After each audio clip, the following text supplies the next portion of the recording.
Hello, hello, good morning, GM, good night, good evening. All of these things are happening somewhere in the world. What's happening right now is Momentum Episode 1. This is the MultiverseX Builder podcast by a few builders for all of you builders. Very excited to be back or to be here for the first official episode. Last month, we did a bit of a test. Now we're doing it for real. We're here to stay. I'm extremely happy to be joined by Mihai and Robert. How are you guys doing? Robert, you can start or hello. Yeah, so like in testing, it's not enough to do only one test. So we will continue testing. So this is test number 2. Probably we will try and adapt the test so that we can have the best outcomes. But hello, good morning and good evening. Robert, how If are we you? go with the test, then I think we are testing on the mainnet directly. So that's great. Yeah. Somebody was doing that. So you can try it as well. Whatever. Hello, everybody, and let's speak about tech. Exactly. So, giving everybody a quick rundown of what this is a podcast where we discuss things going on in the MultiverseX universe, but also beyond that. We'll start today with kind of like an overview of some interesting developments that were happening in the last month. Then we'll dive a little bit deeper into things going on MultiverseX. We'll talk to Adrian about a very, very big upgrade coming to Testnet in a couple of days, I think tomorrow actually. Then we'll talk about the hackathon. We'll invite some of the hackathon winners up here. And then we'll talk a little bit about some other ecosystem developments. All of that in hopefully, about 90 minutes or something. Last time I think we took 2 hours. We'll see. I also bring to people's attention now that if you would like to create any content about this episode, there is a quest live on PeerMe right now. You can look it up on the X Alliance website or Twitter. And that is rewarding you for just producing some content about this episode.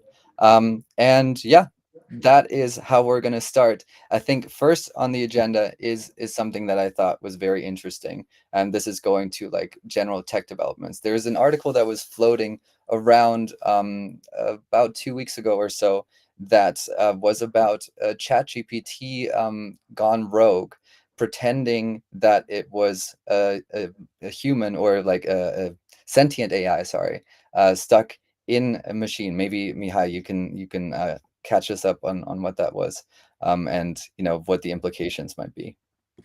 Yeah, I've seen the article as well. So I believe that by the time we will see all kind of situations like this one, and what's interesting, and also about the article, the fact that the person who was fooled was actually a technical person, so with a technical background, and somehow it got into the into the direction of thinking that indeed the LLM was having a conscious it was conscious about what it was saying, even though one of his friends was debugging, to say so, the LLM, and was demonstrating the fact that, hey, look, it can have several other personas. It can act like being indeed trapped, to say so, in this machine or in this environment, but it can also recognize if she is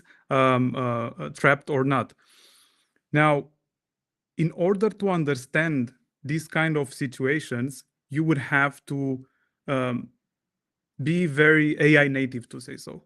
And the fact that only, let's say, only 2 or 3% of the population of the globe understands what's happening now with AI, and what actually from the AI, it's a very vast and large concept.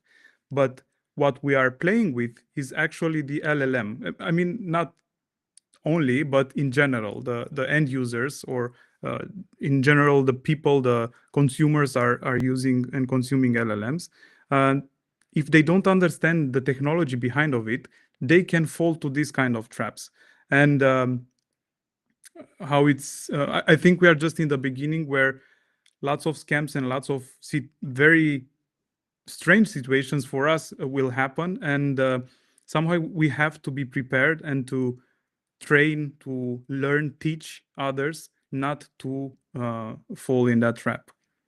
Yeah, I think what's really interesting is like you mentioned this thing, right? This was a technical person that was duped into really thinking that this AI just needed its own server, its own thing, like, and it was preying on all of these human weaknesses. Robert, what did you make of this this incident? I think that there were several such stories back in the days, like when the Google senior developer got out of Google because he was thinking that the Google AI became sentient. It is funny enough that what does it mean sentient is not really defined yet, and even consciousness is not really defined. It's really continuously, let's say, thought about it. AI will definitely fool more and more people. AI will definitely get into and scam more and more people. There are thousands of stories around that, and there will be thousands of stories. I don't think that education is scalable enough in order for people to have an understanding on what's happening, because come on, it's not possible to educate 8 billion people in such a fast way. And also I would second that what Mihai is saying, that 2 or 3%, I would say 0.1% is the one who are somewhat getting AI. So I think that we need AI to be authentic and to prove that in some ways. That would be, let's say, the next frontier in which people could be kept somewhat safe in the new digital era. So, and by design, to have these kind of solutions, not like by choice, or not so by design, but you can deactivate it by design to be protected, when we look at web 2, I think it was pretty bad decision from the get-go that everybody is sharing all his data to these kind of big corporations. Yes, they right now they made web AI out of it, but by design it was web 2 was not about protecting the people. It needs to go into that. I don't think it will happen only for smaller or like this kind of people who think that this is important, but somebody has to do it. Yeah. Maybe a very bad situation or something should happen. There was some time ago, I don't remember, I think 2 or 3 years ago, when there was this decision that Meta or Facebook back then was enforcing for WhatsApp, and like saying, okay, you will be able to use WhatsApp only from Facebook or something like that, and we will access your data. And everyone flee to Telegram and Signal. So somehow, if a bad situation that affects a large number of people will happen, definitely the solutions that will protect people will become very popular.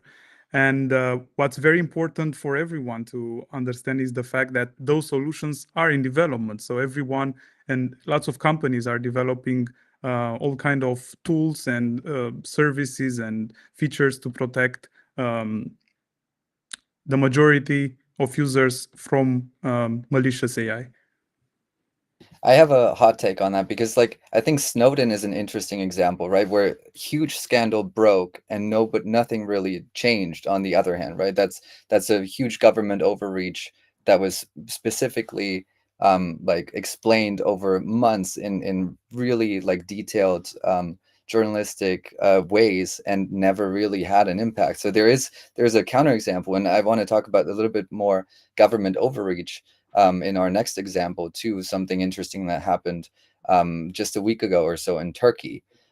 which is that the president decided to throw his opponent in jail. Happens sometimes in some nations, and there's other examples we could talk about. But then in the aftermath, also shut down the internet effectively, or access to socials. I want to get your take on sort of like what the implications are for the need for a decentralized internet. If you already see solutions that are out there that could do this, and just in general. Maybe I'll start with Robert. You're a political commentator. I'm not political. I just try to comment here and there because I get mad. Be fair. This is not the first time Turkey did that. And before that, it was Brazil. And if you look around the world, let's say only in the West, we have this kind of freedom to access the internet as we want. Not even in India or China, there are 3 billions of people who are not seeing the internet as we do see here in Europe or in US. And then also for us, it's a lot about the algorithm and about the mechanics behind the scenes which are happening. So Turkey shutting down, it's like it represents everything which is wrong about in which state the internet have started. If we look at the internet and how it was designed to be this kind of peer-to-peer free digital world where everybody can talk with everybody and everything is accessible and is no control in a place. And then because of like people how they started to develop things, they started to centralize more and more things. And then because you started to centralize because of convenience and easier way to code it and easier way to run it. And then because it is a little bit centralized, it became more centralized, and then it gave this kind of access to governments like Turkey or China or the others to censor basically the internet. So censor free speech in this sense, and censor the digital world, because we can say that this is a digital world, and in a digital world we could have the freedom to see or speak about anything. So, and centralization is just ongoing at every single step. If we can say about how bad this is about Turkey, but on the other hand, UK have forced Apple to delete the privacy features for iCloud for UK users. That is another big overreach of a government, and it is in the democratic West. So the thing is that technology can be designed by the point zero to be decentralized, private, permissionless, accessible by everybody, and that is blockchain. And everybody who wants to start and centralize a little bit the blockchain here and there and says that a little bit of centralization is not bad, yes, it is that bad. Don't go there. Sorry. And around the social media, imagine like having all this social media in an open database, run everywhere in thousands of nodes, accessible by anyone, and being it on an open database, everybody could create his own type of algorithm in which the news or the information is showed. So in one sense, if you want drama, then you start the drama algorithm. If you want politics, you just look at the politics algorithm. If you want tech, you go to the tech algorithm, and to see everything like that. So for the same database, you could have different types of front ends, different types of interactions on top of the same thing. And that would be beautiful.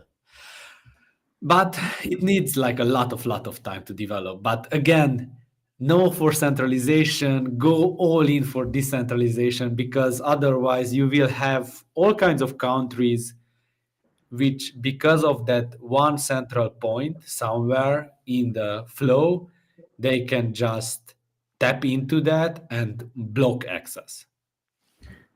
About that, read, write, own, right?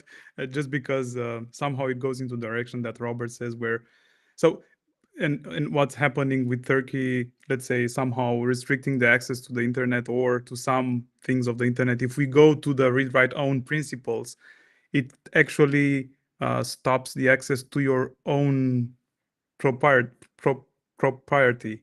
So, which is something that can be debated. And yeah, Web3 can actually and also this is a shout out to Robert. He wrote a post on Agora on I think you called it permissionless. So that's permissionless 000, because that's that's a the very 0 point. nice solution for these kind of situations. You just need a computer and an internet connection, be it through Starlink or whatever, and you can access anything actually which is running on the internet. Amazing. I think, yeah, some valid takes. I want to keep talking about governments, but a different government, and get maybe a take on the developments overseas, in the sense of the big pond from Europe. And we have a very special guest just for that. Welcome to the show. First time on the show. First time on episode 0. Hi, Lucian. How are you? Hey Lucas, hey Mihai, hey Robert. Very good. How about you? Yeah, very good. That transition wasn't as smooth as I wanted from government to government, but glad you made it. Thank you for being here.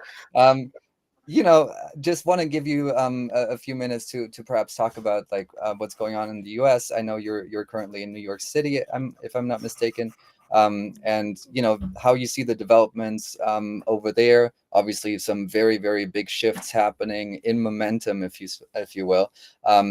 Just give us some insight on how you see the situation over there, and then perhaps some a word on what you guys are doing over there and how it's going.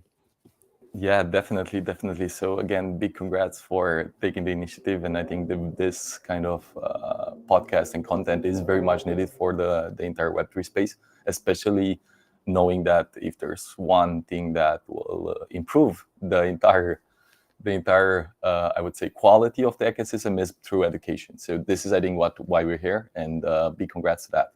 Now going back to US, I think there's one thing that speaking especially from the first principle founder experience, where we were avoiding US, and I think pretty much all the Web3 founders were avoiding pretty much US until the current administration, for obvious reasons. It would be just being here, you would be generally speaking with one foot in jail, right? So this was the status quo prior to this administration. But now, especially with the latest changes, with the entire development, with the entire settlements and so forth, US is definitely making it very clear that they are open for business, and making it very clear such that they will pretty much, even with tariffs, if you want to look at it, particularly is a measure of trying to get the production and the talent as much and as close as possible to the US footprint, right, or to the US soil. And now, because of that, actually, this combines and add together also with the presence of the POTUS and administration, also to highlighting, and I think being at the Digital Asset Summit here in New York, actually, Mr. President actually dialed in and addressed the conference. That's also an historical moment. So I think it just sums up all one by one, actually, to a very interesting momentum, I think, that the entire industry is picking up. And can you tell us a little bit about like your specific purpose over there? We heard some big rumors about Palo Alto, of course, I think about a month ago also. What's going on? How is it going? Can you give us any alpha since the people are here for that? I have a feeling that I'm mostly brought in to share some alphas, but more than happy if I can, whatever I can share, I'll bring it up to you. So yeah, indeed, I think there's a ongoing operation on the one hand for MultiversX to be US, to have an established US presence, US operations, and especially in the institutional side. There's, I think, now with the clear regulation and frameworks that are coming in, I think the presence and attendance, maybe just going back and double clicking on Digital Asset Summit, I think it was at all-time high amount of institutions actually coming in, and also all-time high when it comes to demand from both sides to work together, like regulators. So when it comes to financial institution, ETFs, filings, and so forth, I think that's kind of obvious, right? So now, why are we here? Yeah, we're particularly setting the entire infrastructure up for the entire MultiversX ecosystem to be part of the most relevant discussions. So when it comes to building maybe a close connections to the administration, to particularly ETFs filings and all that kind of stuff. So I mean, it's gonna take that's a long path, but I mean that's why I'm here. I hope that answers a bit. Yeah. So maybe just very interesting. Yeah. One less detail. So I'll be, I think, for next 24, 48 hours here in New York, and then going back to Palo Alto. So to continue the other side project there. So I cannot disclose. So there's a very clear regulation here when it comes and policy when it comes to what can be announced, but definitely our goal is actually, and we will continue to work on that with all the steps required to be present. Present means on all possible sides of the industry. Amazing. Well, thank you for the updates. I think I've also love, obviously, how active you are on Twitter these days. Really great things coming out. You know, Robert has another fighter in his corner. Very good to see. Yeah, thank you so much, Lucian, for the updates. Yeah, any last words you want to share? Feel free. Otherwise, we'll let you go and get back to business. Yeah, so maybe just a bit of a sense where I think the market stands. So also we're and I think it's kind of obvious that we are working to get the funding needed for the ecosystem and so forth. So it's work in progress on that end and so forth. But the good part actually, while going and addressing all the parties actually within the industries, when it comes to exchanges, when it comes to part of our initial backers, when it comes to new strategic partners that we are currently developing and working on, they all confirmed one particular thing, and that is actually goes back to fundamentals. And fundamentals mean for this cycle actually the narrative with reduced latency, increased bandwidth. So I think that is, for me especially, one of the most bullish cases where for the people that actually have the relevance in the space, have the eyes, have the resources to deploy,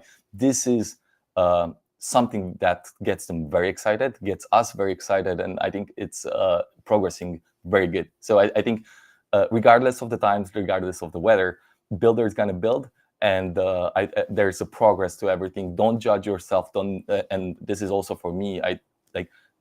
Don't try to measure just where you are right now. Just look at where we're going, and if there is a chance, and there is a good chance to be winning on that path, and the path is a bullish one, then just iterate and full speed ahead.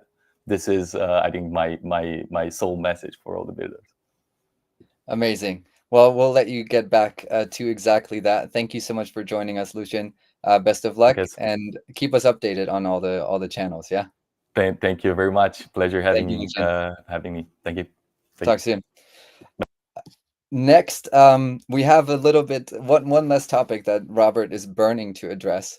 So we'll get through that quickly. Robert, we have a hot take, I think, coming in on ecosystem developments. Let's go for it. Yeah, definitely. So starting from Turkey, where we see that if the web is a little bit centralized, then it can be blocked. Then I don't see any point on having any kind of centralization in a system. And then it just comes, the old OGs were always about build that kind of code where you don't need admins, everything is running on the most decentralized way. And then this has to be brought back because it was lost. It was lost especially on Ethereum, and then I can take the hot take on it because of all the layer 2s. Man, come on. Like having Base, it's actually an exchange who is running an L2, which is again centralized, and even some of the numbers around that and their numbers are, let's say, faked in that sense. And then people are getting new and new solutions of L2, but they are not really new. Even with Mega ETH, it is not even a stage zero L2. So everything can be centralized, everything can be blocked. It is actually like an exchange. And in an exchange, they can say that, okay, we don't have regulation in country X or country Y, and then people will not have access to it.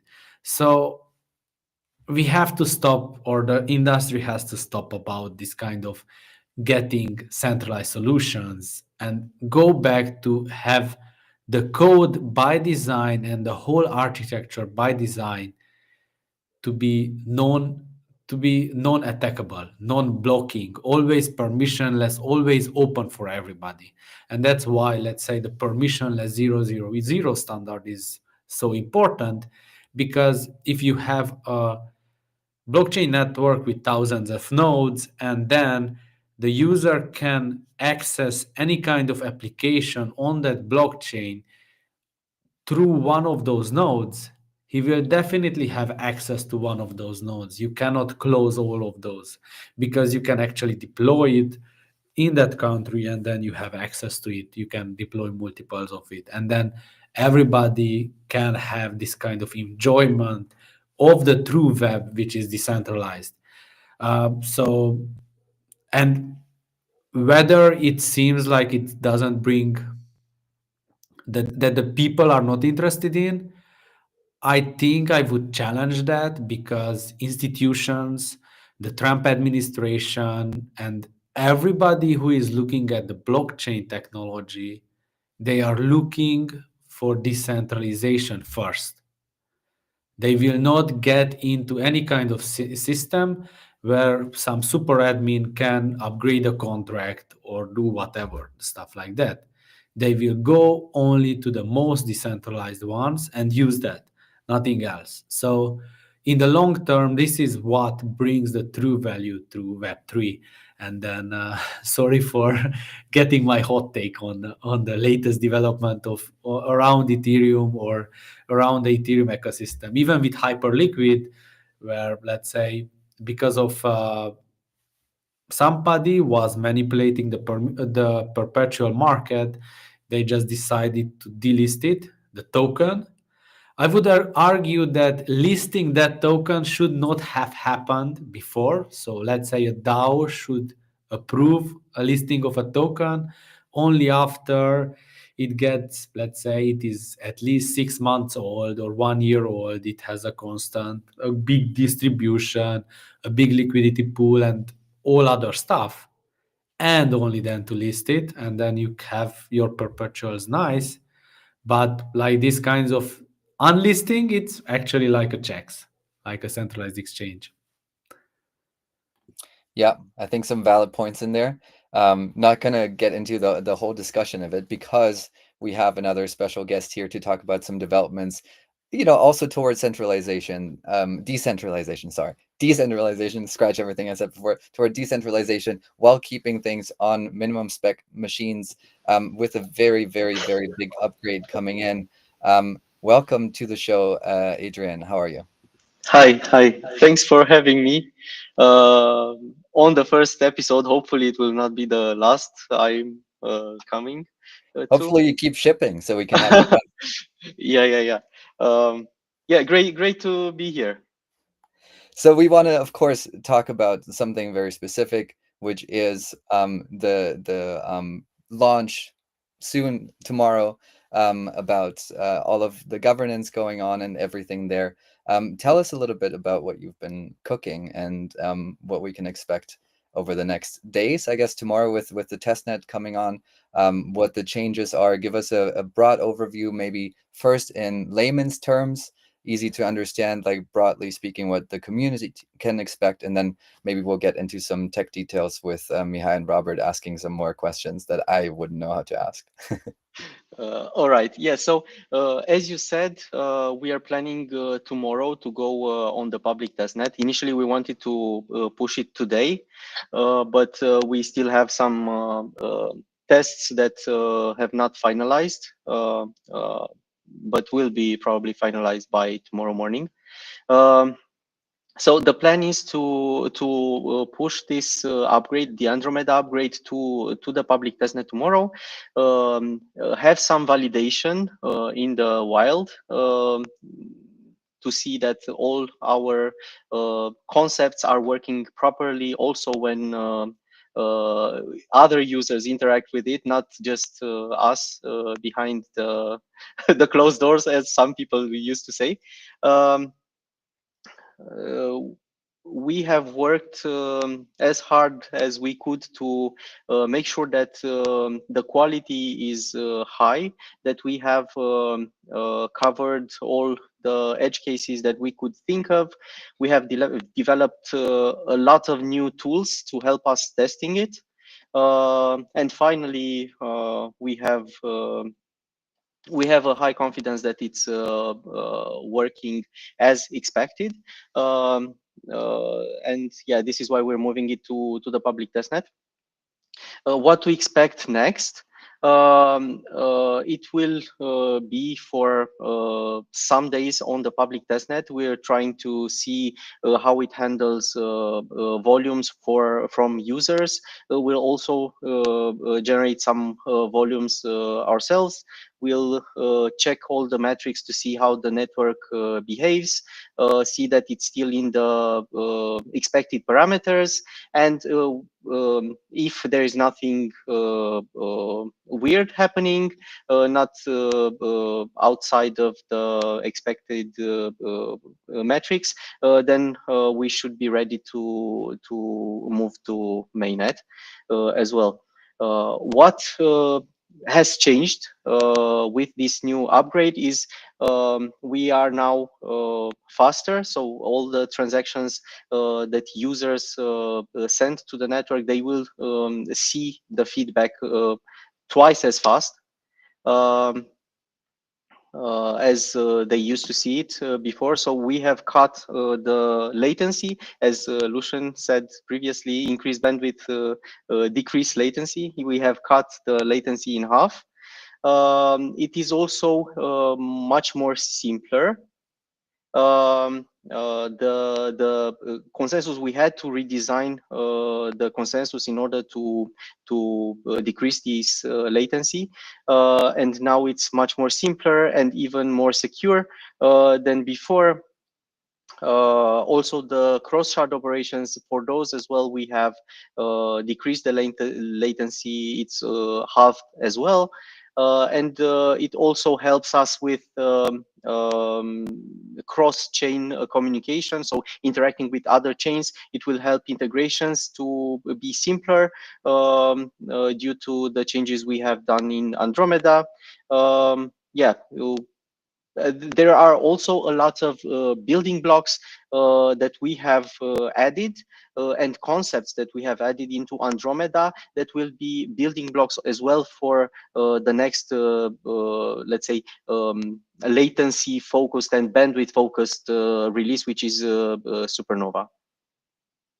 I would ask, or if you could explain, let's say, in terms of security, how this new consensus mechanism works versus the previous one, or versus, let's say, the the most used PBFT mechanism in this sense, and how it improves, especially in terms of security, the whole network and the processing of the transactions. Yeah, so I'll try to keep it as layman terms as possible. What we did with this change, so we have tried to remove single points of failure because this is what the previous consensus model we had was generating, or was partially guilty of generating the latency increase, which we now have cut in half. We have removed single points of failures. So this means that we also have removed equivocation. Here, if a block is being produced, there will be no block that passes consensus that can challenge it. So this is basically a part of the change we have done. We have increased the size of the consensus, or the number of validators that need to agree on a block and reach consensus on what is happening on a specific shard, in order to have from one shot to have confidence that the shard or the entire set of nodes in a shard have accepted the proposed block. Previously, we for the execution shards, for example, we had a smaller consensus size, and this meant that we need consecutive blocks in order to reach a certain acceptance threshold before that block is being notarized. So this helps with having a stronger security. It reduces the equivocation, so it completely eliminates actually the reverting of blocks, blocks that have already reached consensus. And how I'm not sure if one of the questions was how it simplifies the consensus, or it was about a little bit of, let's say, comparison between the most known Cosmos BFT versus our sense, if you can, in 2-3 sentences, if it's possible. Yeah. So there are different, let's call them sub rounds of reaching consensus, sub stages that need to be, let's say, done. So each of these steps needs to be processed and have a conclusion in order for the consensus to be considered that is reached and the network agrees with the result. And it normally has multiple steps. Previously, in the even with the previous method, we have reduced the number of required steps from the initial 5, I think it was, to 3. But we still had the leader as a centralizing point inside the consensus, because the leader of the consensus, so the one who proposes the block, was also responsible for finalizing the block and showing a proof that consensus was reached. We found out that it's not needed to have a certain node to have this responsibility, and we decentralized this responsibility of finalizing the block to all the parties involved in the consensus. So every node can potentially finalize the consensus round and provide a proof that demonstrates the consensus was reached. And how it's simplified is that also previously, due to the way it was happening, the block that was originally proposed was altered during the consensus, and this is why we had to propagate two different blocks: one unfinalized with unfinalized consensus, and one with the proof that consensus was finalized. We also like split the responsibilities, like now the proposed block is no longer altered during consensus, and we have a separate proof that demonstrates consensus was reached. This has also increased the speed on which we can have the consensus finalized. This is also helping us for Supernova to decrease the round time or the block time there. I think that's something that a lot of people are super curious about too, where it's like, obviously this is the first step of at least 2 more that are planned to roll out, I think, this year. Mm-hmm. Can you tell us a little bit about like how these are steps that are then helping with Bernard next? Like what are the next improvements we can look for there? Yeah, so on Barnard, I will just touch briefly. I will leave Robert to add more details on that if he wants. So what we need for this decrease of latency and to reach Supernova is just a way for developers to adapt to the changes we are doing in the, especially for Supernova, where we are planning to decrease the block time or the consensus duration time. For that, some functionality is being brought in Barnard, so developers can act and adapt their applications. But besides this, in Supernova builds on top of concepts we have brought in Andromeda. One of these concepts is the equivalent consensus proofs that I briefly mentioned before, on how we reach consensus on a proposed block and how we prove that consensus was reached. This type of construct we will use also for execution, and Supernova will use this for execution results as well. We will use the same mechanism to propagate these types of proofs so that they reach the majority of nodes in a very, very fast time span, in a very short time span. Yeah, for Supernova, especially, Andromeda is a prerequisite, as we're using most of the concepts from Andromeda. It's also helps with Barnard, because if we don't, if applications are not adapted, we might have weird scenarios where people are waiting for a specific time slot, but that time slot becomes 10 times smaller. So they need to adapt to these changes. The Supernova comes also with an increase of bandwidth. It was not necessarily designed to have the increase of bandwidth. It just came with the simplification of what we are doing. So it was a very good, let's say, emergent behavior. We're also building, so after Supernova, we're also building parallel processing on the node level. So Supernova is actually helping with that as well. So we have these chained upgrades that we've been working on, and each one like facilitates the next one. It brings things that the next one needs for it to come live. For some of these things that have built into these releases, we have been working a long time.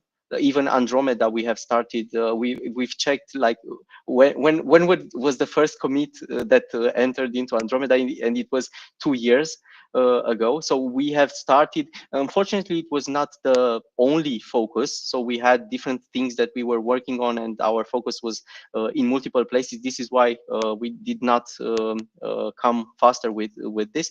But even so, there were a lot of things that needed to be deployed on the network for Andromeda to become possible, and then for Supernova and parallel execution.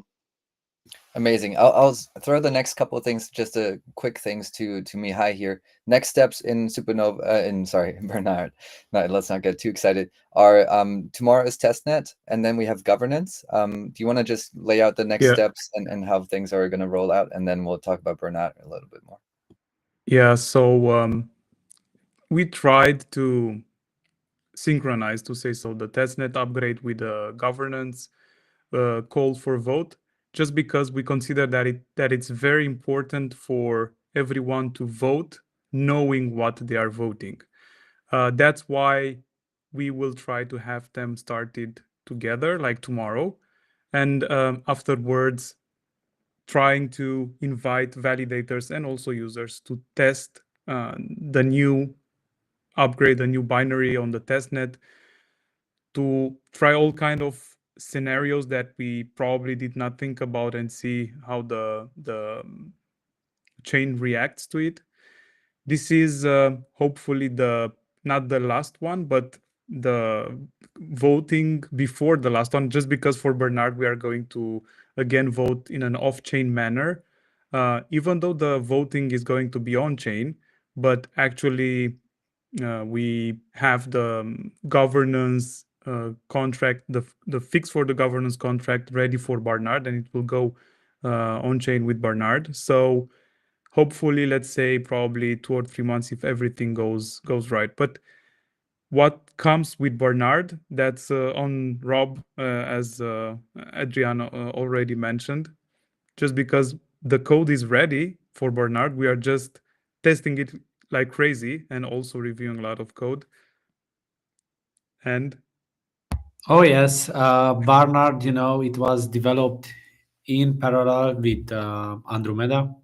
We have split, let's say, the teams and the efforts, and then we said that, okay, Andromeda will be this big consensus focus, and everything for developers and smaller features or the governance fixes goes into another release.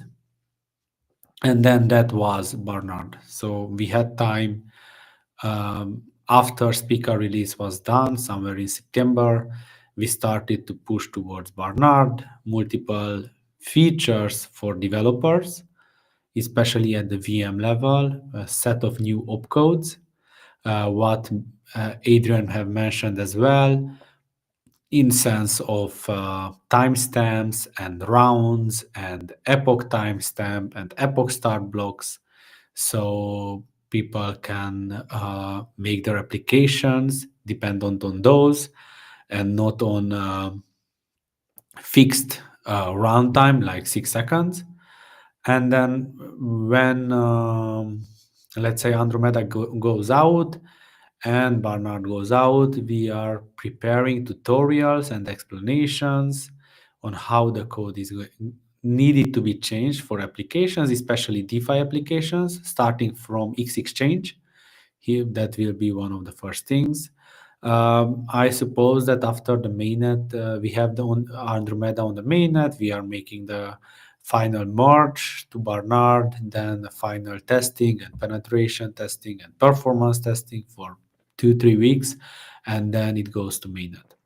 One interesting thing about Andromeda is that we'll bring that together with Barnard directly towards the sovereign chains as well, because we want more speed, much faster on that. We can iterate a little bit faster. And also Barnard will bring in some functionalities which are great for the cross-chain transfers. We are making a new endpoint for unsafe transfer and execute and unsafe execute on destination calls, where developers have a little bit more job to do, but in general it becomes super simple for bridge and all kinds of complex DeFi applications to treat the results.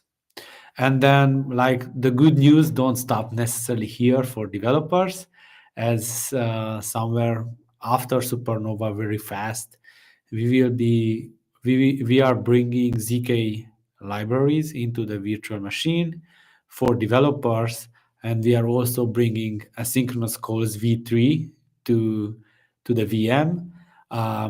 We are somewhere 85% ready on that side as well. So the last 15%, yeah, it might take a little bit more if we find out some critical bugs, but hopefully not. So that's it. There is so many features on MultiverseX and so many things you can build. So I am inviting everybody to build a wipe code or test directly on mainnet if they want. I have one last question for you guys, and Adrian, we'll let you go to bring down the block finality. Do you have any sense how many man hours went into all of this, like up to, let's say, just Andromeda? Okay, so for Andromeda, just production code, I think it's around 40,000 lines. And besides that, we have many more private repos where we have built tooling for testing, and also the amount of effort that went into testing it. We have been running since, I think, November, we have been doing stabilization, then deployments with different changes, optimization on in several areas, and then a lot of chaos testing. Also, we have a framework for introducing chaos, not just random chaos, but also some very targeted, like malicious behaviors such as delays, failures, induced failures, and so on. So it will be hard for me to quantify exactly, but it did take a lot of effort for for a few people in the team. As you know, we have also been split in the protocol team. There are some people dedicated for the sovereign chain, so this has been going in parallel, the sovereign chain, as well as debugging and all the other releases that have been deployed on the mainnet in the meantime. Working on this Andromeda, on Barnard as well. We also have proof of concept working for parallel execution that has been going for some time. So of course, the most of the focus was on Andromeda, because this is the first step we wanted to go live with. But yeah, also even in our inside our QA team for the protocol, we have some new guys there, and they have ramped up in the recent period, and we have seen a lot of efforts there as well. We have automated most of our testing, which previously required also some manual, let's say, the system tests to be done manually. And now I can say that for the next releases, at least, we will reuse all of these tools we have built, and hopefully we will increase the speed with which we can deploy the new stuff we're working on. And build Great new stuff. tools. Build new tools. Build more. Adrian, thank you so much for coming on and explaining a little bit about Andromeda. Good luck, I guess, for tomorrow. Hope you're ready. I break a leg, or whatever they say in your business.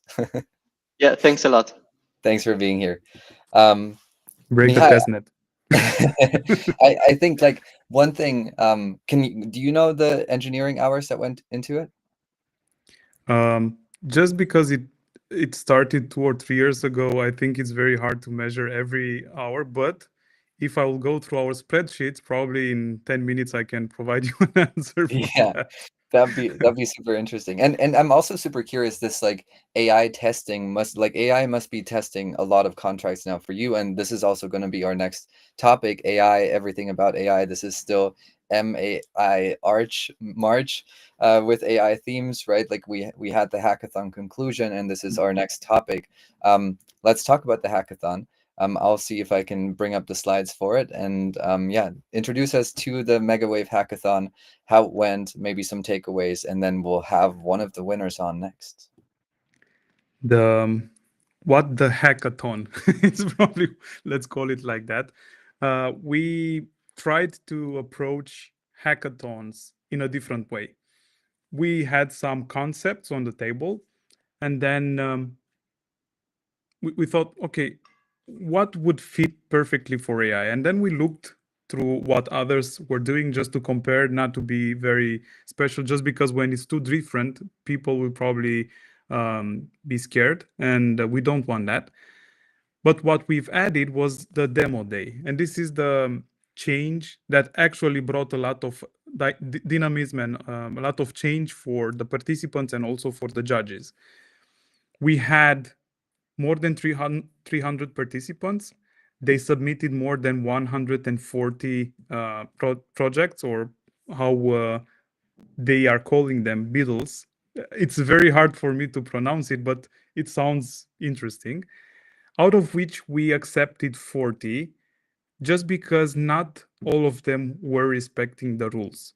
We defined the rules very general, to say so, but there was a very specific rule that was saying it's mandatory to have a MultiverseX integration. So as I long thought as that one was crazy. I looked at it and was like, what? I mean, you would never submit anything that wasn't for the blockchain that you're competing in a hackathon for, but you were like, no, we exactly. need this. And yeah, I guess you're right. Yeah, we had a discussion with the organizing team from Dora Hacks, and they said that they are aware of this problem, but they are working towards solving it. And they have some very interesting AI tools, which are automatically scanning the code and providing a score based on that. And it will automatically say, yeah, unfortunately, we cannot accept your application for the hackathon just because it does not respect the rules. Anyway, we've seen lots of interesting projects, and I'm curious. I know we prepared some slides just to go through the tracks very, very fast, but we had 3 tracks. We had exactly perfect. So this is the AI on MultiverseX track, and we have MultiverseX library as the winner. We will not, I will not go into details just because we will have Sylla with us in a couple of minutes. Then the second place here was a game. So we really appreciated the participation of the game. It was builder from the ecosystem. So this is not a new builder. But the idea that he presented was very interesting, and probably it will bring lots of developments in the gaming sector. So it was basically an AI actor who was acting differently based on the interactions or the input that it was receiving from the player. Anyway, and the third place is XPilot, which is tool, let's call it like this, built on Visual Studio Code based on MCPs.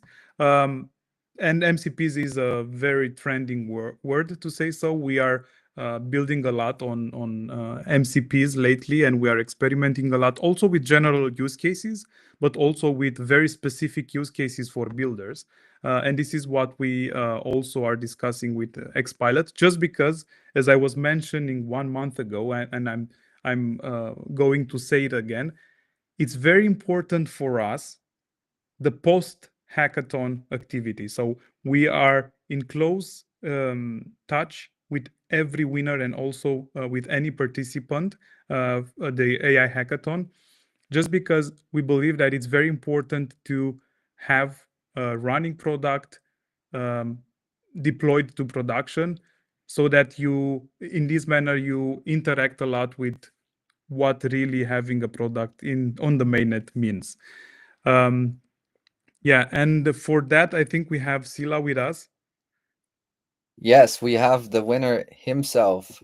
Welcome So, to Hey Lukas, hey everyone. welcome to episode 1 of Momentum. Congratulations on your hackathon win. Sylla, how are you doing today? Really good. Thanks for the invitation. I'm really happy to be here with you all.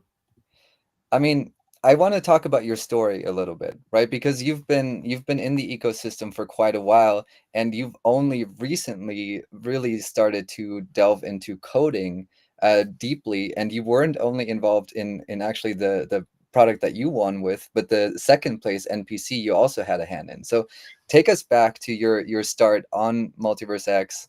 How long have you been around for? How did you get started? And then what got you, like, who put the crazy idea into your head that you could start coding 2 months ago and then win a hackathon a few weeks ago? Okay, so I'll try to make it short. I started on Elrond in 2021, where I created NFT collection with the photography I created, and I tried other art experiments. And then I'm really interested in data, so I wanted to learn more about on-chain data and MultiverseX, starting to use MultiverseX API and Google BigQuery later to better analyze on-chain activity. And I had also a focus on NFT collection, for example, the holders of different communities, how they were interacting. And later, I started to build analytics for the Dinobox project, where I'm an ambassador, especially to track minting, listing, and stacking activity. And all the time, I was using AI to better understand how to code, because I'm not a coder myself. I only started a year ago with Unity and C#. I created a tool which was called the Apex Banner Generator for the EA team. And it was on Unity, and I was working with Bubu, another developer in the ecosystem. And in collaboration with him, I realized that I didn't know enough about website, how they work, how to interact with it, how an API works, and all this stuff. So in December, I wanted to learn how to use it, how to create website, and to better understand, I wanted to build a platform, a data platform, which is called Explore MultiverseX, where you can track and analyze on-chain data, and it's beginner-friendly with a no-code solution. Great platform. I tested it. It has like this nice visualization, basically like a Spotify wrapped idea. Really, really cool. Yeah, exactly. Thanks. I used AI to learn about coding, how to use, for example, I use Lovable to create a front end and nice visuals. I use Cursor to go deeper inside and to create the background, the backend, and all the functionalities. And this is how I approach the AI hackathon. I wanted to create a website that kind of embodies how I used AI to become a developer here. This platform MultiverseX Lib, its goal is to gather data, gather resource, GitHub repository from all projects on MultiverseX and all resources that we can use to build a project. And we have an AI chatbot that is context powered with the repository to help us understand how to use it, how to implement it in our project and build what we want. And so developers at all levels can use it to find the right resources and then understand it and then implement it. Amazing. And I think like one thing that's interesting to me, like you built it because it helped you, or you're basically replicating your result here. What's sort of the next steps that you see for the product, for the project? How are you gonna like develop it after the hackathon? Something that Mihai, I think, would ask you as well. So I have two main goals to improve the platform. The first is about all the resources that are listed on the platform. I want to have more resources so we can use many SDK and all the APIs that we can that are available to better understand how they are built. And I want to improve the analyzing of the repository. So you just open a repository, for example, the Xoxno SDK, and it will show you all the endpoints that are available in the SDK, all the parameters of those endpoints and how to use them. And then another focus would be a community component library where all developers on MultiverseX could share components they have created. For example, a X-Portal login, team toggle, or anything. They just share the code they used. And then all other developers can just go on the platform, find the components, copy it in their project, and it will allow them to be much quicker in building what they want and with a better understanding of it. Yeah, I want to congratulate you, Sylla. I mean, I already congratulated you during the demo day and during the hackathon. I want to double down on that. And now I have a question, more like a fun question to ask. How much from your project is AI and how much is Sylla? At almost every step I was using AI. I started to learn to build the ID with Grok 3, DeepSync, and with ChatGPT. Then I used Lovable to build the front end. Then I took this project and I put it in Cursor to continue to go further. I connected with MCP from Composer HQ to connect my cursor to the Superbase database to directly interact. So at every step, I was using AI to understand it, to use it, and to power my coding. So yeah. And how would you consider that the technical depth adds in this kind of setup where you are using all those tools for generating code and having a product in the end? I think it's more about trying things, and I started, I learned a bit, and I tried to grow my knowledge, to use AI each step to go a bit further, to ask questions, to find what could be improved. For example, I built a small platform, everything was inside.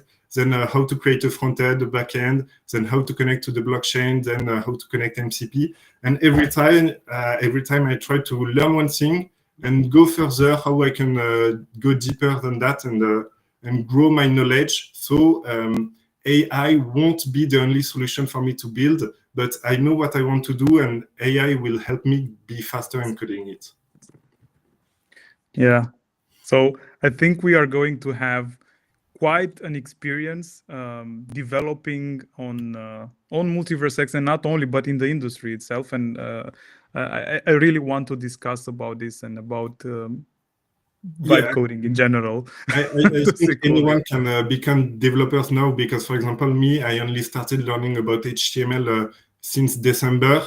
So everyone, it's just, if they want to do it, the will to learn and the will to find the tools, to find the solution, to find the resources to build what they want.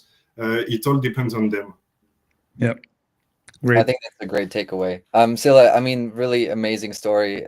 From artist to, like, from Elrond to MVX to from artist to hackathon winner and coder and vibe coder, and probably, I don't know, I wonder what happens now if you take away all the AI. Are you how good a developer are you without the training wheels? Or I don't know if it's fair to say that they're training wheels. They're real tools. But like, how would you fare without it right now? I think I would be much slower, because I would need to go to documentation to know exactly when I need to do my accolade, when go to new line, to the basic stuff that I don't know by heart. But I think I could still try a bit, and I would go more on Unity, more used. Amazing. Sylla, thank you so much. Big congratulations. What a story. Thanks, everyone. Thank you so much for being on here, and we'll talk very soon. Thank you. Thank you, Sylla. Cheers. See ya. Mihai, back to you. So this was the first track. Very interesting development. I was very happy to see Sylla growing, to say so. I don't know, developing from an artist, an NFT creator, to a builder, and basically this is something that we have to understand, that the things are changing and people are developing. And if NFTs were a thing 3 or 4 years ago, I believe that now we are going into the direction where having a product is the thing itself, or building a product. And that's because anyone can build a product. But we will go into that a little bit later. Could you please? Exactly. So this was the second track, very interesting track, AI agents. And we have as the winner the Joe AI, or Joe, or we will figure it out how to call it. As the winner, a very interesting project. I will not go into it. Okay. I will leave everything to Micha, the creator, to say so, of the Joe AI, to tell us more. So Micha, is it Joe AI, Joe A, or Joe J? All of them. I think you're muted. You're muted. Unmute yourself, please. Oh, Choi AI, that's how I say it. But I think the people, the community, they will find their name, and eventually, the majority rules. What's Joe A? What's Joe AI? What is it about? Choi. Okay, well, so Choi started back in end of January. So that was when the first line of code was written, and the progress was quite steep. And the thing is, what makes Choi so different from other AI agents is that it's completely based on warps. So every capability that it has, that includes performing transactions on-chain, but also reading from smart contracts on-chain, it all happens based on warps. And for this, we had the whole February, and March, lots of different upgrades for the warp protocol to support all these developments. You know what's to pronounce. Let's not get into it. You know what's funny? February and March. We will have May, which is perfect for. Yeah, that's the one that we'll miss, right? I don't think we'll April. keep going. That's okay too. But okay, give us a little bit of an overview. Joy, agent swarms. You mentioned this. Like, what's new?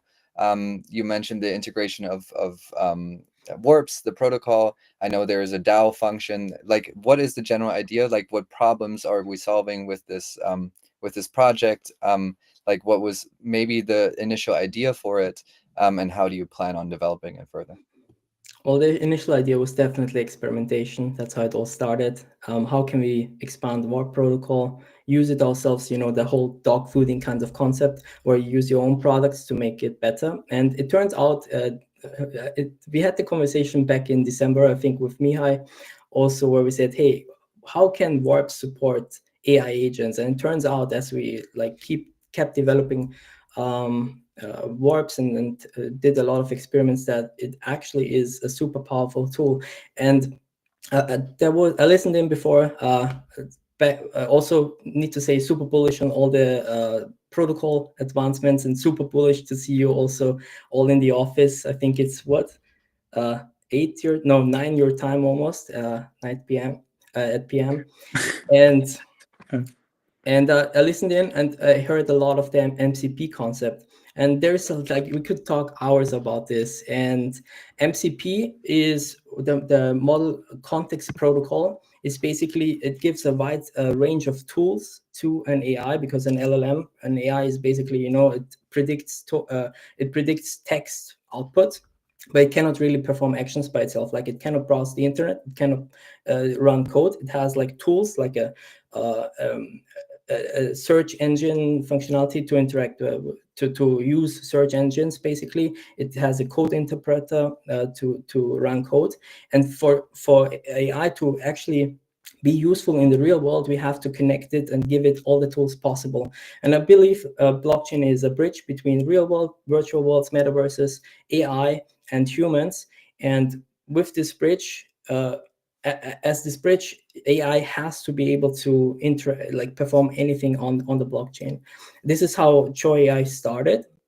And of course, for specific to the hackathon, we were working on Swarms, which is a collective of all the AI agents that actually perform work together, make decisions together on chain through the pyramid protocol, which means they can propose actions on the blockchain. As the demo video, we used the example to purchase ad space. Basically, there was a fictional company where you had one agent generate the ad copy, the text that is supposed to convert users, and then another agent review this copy text for efficiency, can be also for company policies, and then another agent that then actually did the proposal to interact with also a fictional, but the more smart contracts exist in the real world, the more useful it will become. It was a demo smart contract that actually would, if called the purchase function on it, it would actually then display an ad on Google AdSense, or could be any kind of tool like this. So, and once this proposal was active, we had all the other agents come here, see that the proposal is active, evaluate it based on their training, because agents can be trained and given knowledge to as much as you want and need, and then make decisions based on that and approve or decline. Yeah, pretty impressive. Where do you see, you already mentioned one application there. Where do you see something specific of companies coming in and using these really as if they were employees for specific departments? Like, what do you see as sort of the prime use case for something like Joy? Well, actually, I have to say, and being fully honest, I wasn't sure if I'm going to take on the Swarms for the hackathon, because it was very ambitious to do this in 2 weeks, as we thought it was, and then we had the extension to 3 weeks, but it was still very extensive. I regretted it every day. But actually, really happy with the result. I think also the video shows it quite neatly of what is possible. And to go to the question, all the work, people working in an office, there's all computer work all over all different kinds of works. And there's nothing that prevents an AI to perform this work. AI is software. People just moving bits around, and AI can do the same. And I think if they are connected to the blockchain, then they can actually manage assets for the company, for a person, and perform all the tasks. And the human operators can just approve, decline, give some feedback for the AI to do that work for them. And that's actually the grand goal. There's a tight integration with Pyramid, which is all the goal to bring teams of any kind, whether that's multi-sig based or whether that's DAO based, to the blockchain. And then once you run a Pyramid company, then the goal would be, and I think we're getting quite close, is that you can hire a worker, an employee, basically with just a click, and they can perform some tasks for you.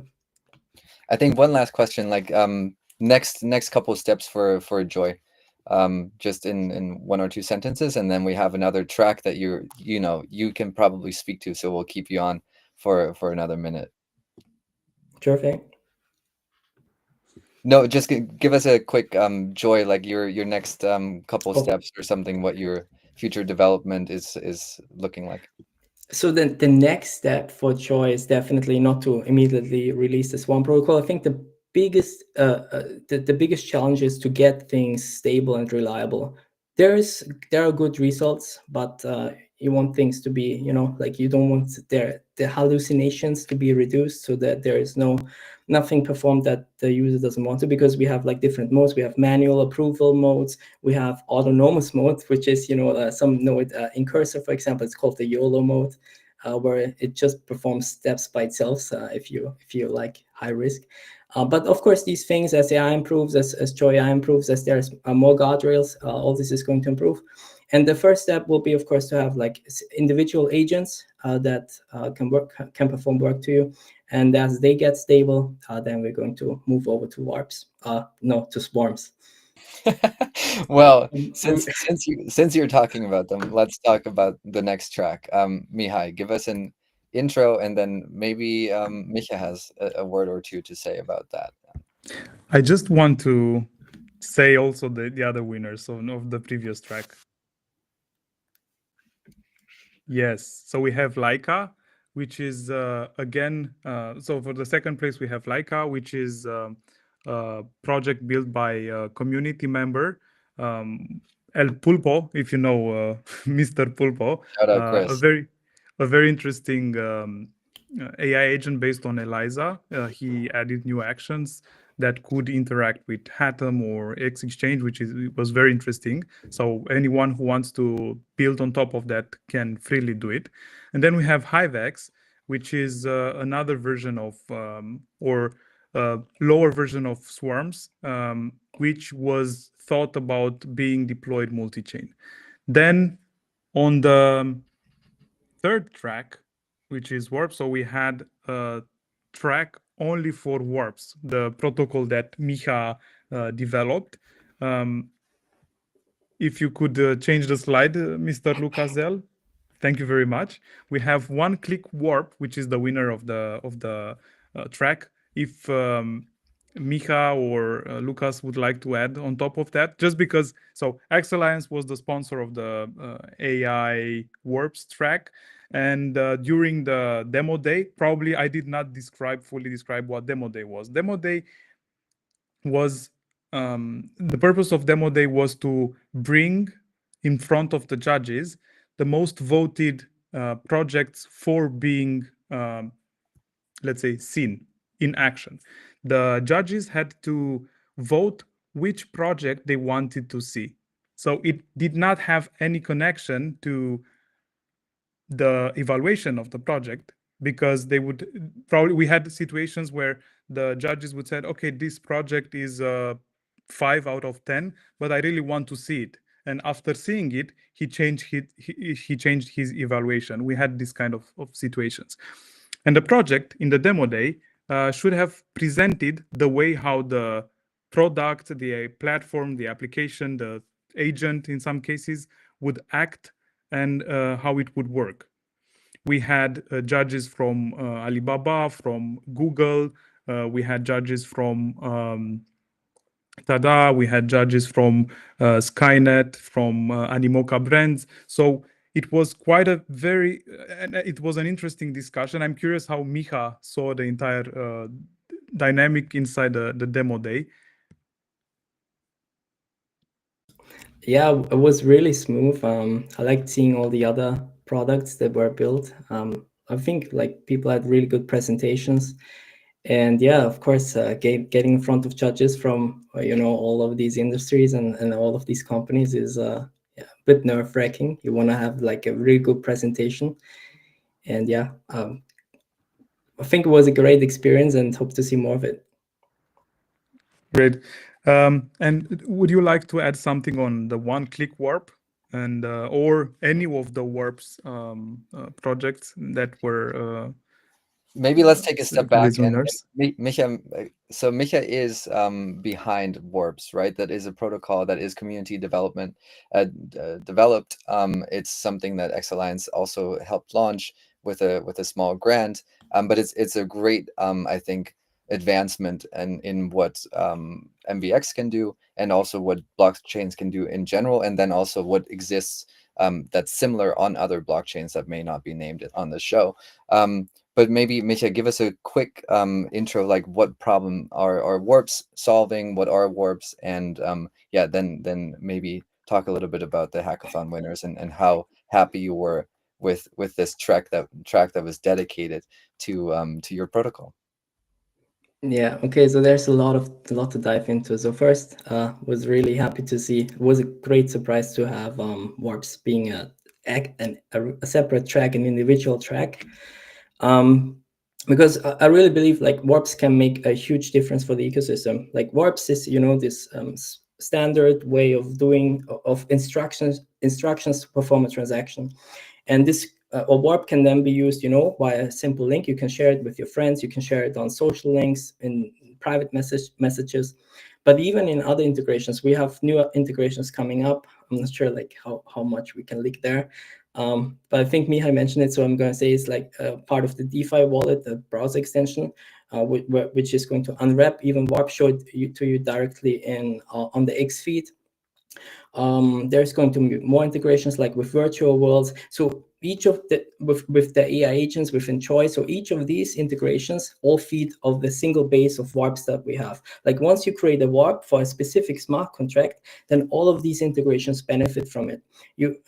This means that it's really important to have a huge repository of warps to cover as many smart contracts as we have. I know there's a lot of developers watching, so I want to give this call to action. If you have a smart contract, create a warp. We have new integrations, new tools created as part of the hackathon that help you with that. We have use warp.2 where you can create a warp without any coding. We have even cooler, like AI, even cooler. We have AI generations coming up within Choi as well.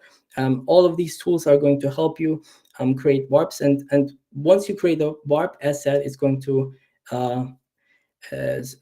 work across all the integrations that we have. Lukas, need you to give me a hint, like on what I missed, because there were a few questions in there. Yeah, I think that was a great overview. I think just in general, talking about warps are really the idea is to warp the blockchain into something that is user friendly, and you don't need to leave the internet anymore, the Web 2 internet, to perform blockchain actions. I'm running the warp protocol website here at the bottom, if you want to check it out. But I think that's so fundamental that one, it gives a tool to AI agents to create things and really directly interact with humans, but also humans can obviously create these warps to just let users stay on the website they're on and not have to jump through a bunch of hoops, and that's just really great. Again, we do have to give a shout out here to Solana Blinks, that kind of pioneered this concept. But on a technical level, and maybe you want to say just a couple of things on that, Micha, because you'll be much better on that. The warps are a huge improvement upon what Solana is doing with warps, with Blinks. Sorry. Yeah.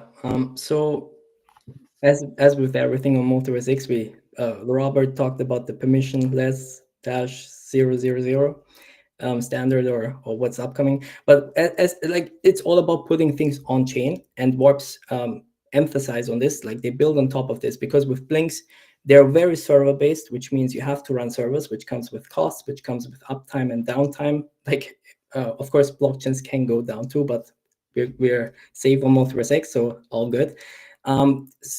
So there's always uptime for warps.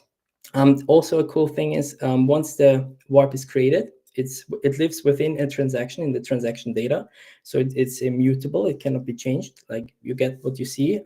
Like if you use a warp in 10 years from now, it's going to be the same. No one has changed the code on a server, as you can do with Blinks, which has some security aspects to it.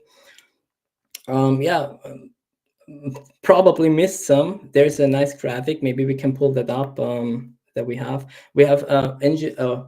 developed the protocol a lot further since then. We have like branding for warps now upcoming, which is also branding information inscribed, and with inscribed I mean stored within the transaction on a blockchain, which is going to pull in. You can do custom branding, you can upgrade warps, you can assign aliases to warps. We have the registry, which is also off-chain on Solana, for example. We have this as a smart contract, so that all warps are registered within a smart contract, which is also pretty cool to have this on chain.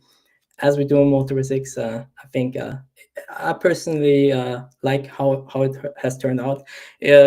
Back then at the Collaborathon, I briefly talked with Robert about Solana Blinks, and the whole concept was very blurry to me back then. Not sure yet how to design this, but in the end, I think it worked out great. Robert, you wanted to jump in? Yeah, I wanted to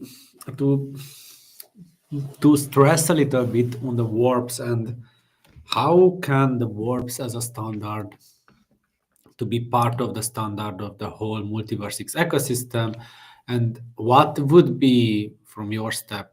Do you think, Micha, in how could, let's say, this kind of standard get everywhere on the whole ecosystem to use it? This is one of the things, and the secondly is how can warp be made in such a way that it is, let's say, there are no trust issues, it is totally safe, totally permissionless, totally readable for the user what he will actually do, and all kinds of steps like that. Because sometimes people on the blockchain, they don't really want, let's say, blindsiding or stuff like that. It happened with Bybit. They lost 1.5 billion. So and in terms of standards and getting a standard to be used, there is a lot of work of business development, not necessarily business development, that adoption work. So what would be the steps for you to think that warps is let's say adopted by everyone and we start to use it and we start to see demand for it? Oh, very good question. And it brings me to a point I was thinking about, or actually we had during the demo day. So to make warps adopted, basically, I think they need to become very accessible and very easy to create. That's the first step. With the hackathon, we have done a huge step in that direction with AI creation of warps, ABI to warp converters. I think that was the winner, actually, and also a second project that took this task on.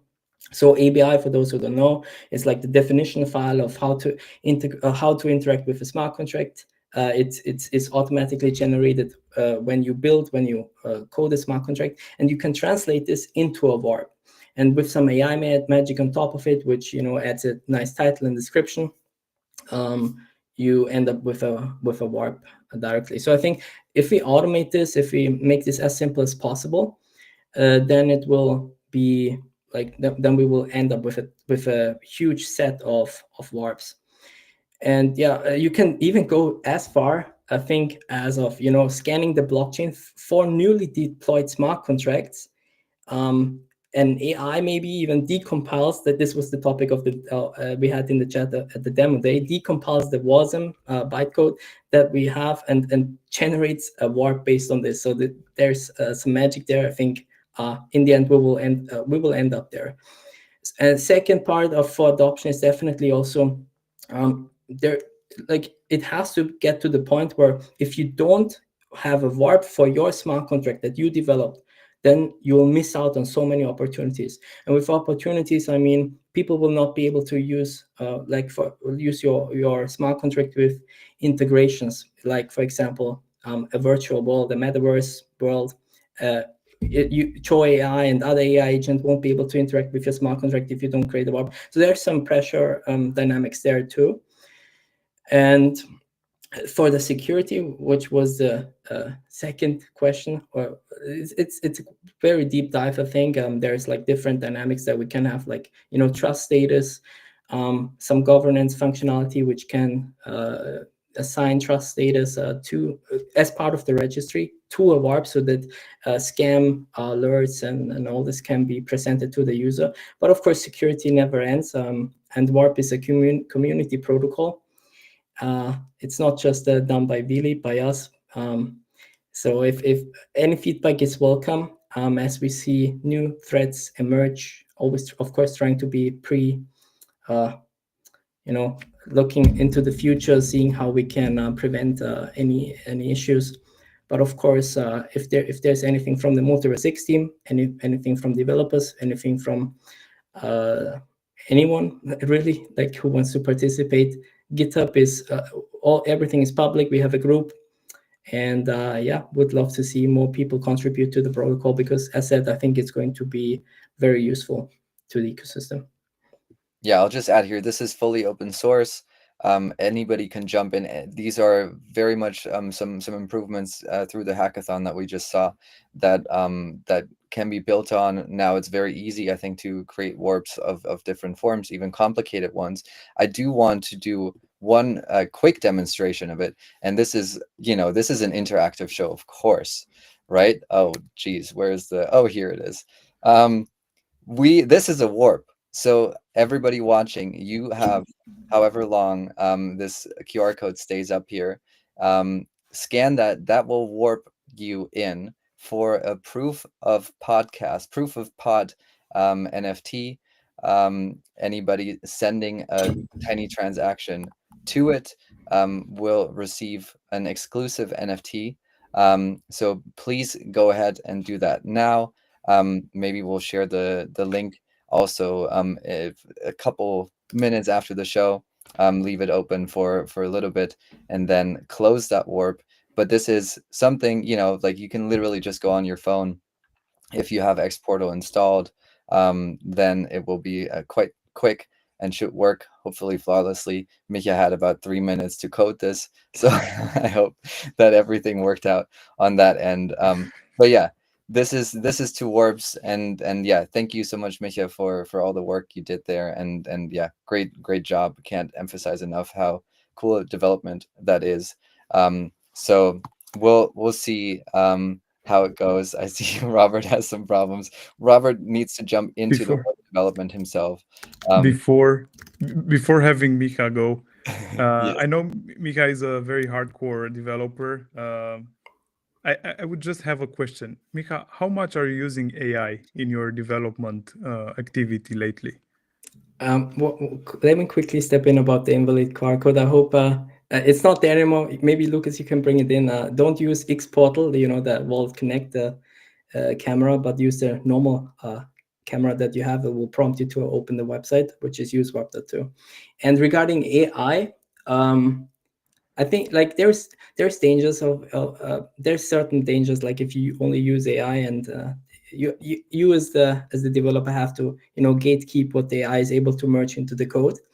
So I personally mostly use AI, especially if high stakes, to quickly code complete, tab completion, just to be faster, but not really to write complete features for you. Maybe, like do some prompts and then do some edits afterwards. But I think AI, it's definitely getting to the point where you just prompt it and it will write you the code.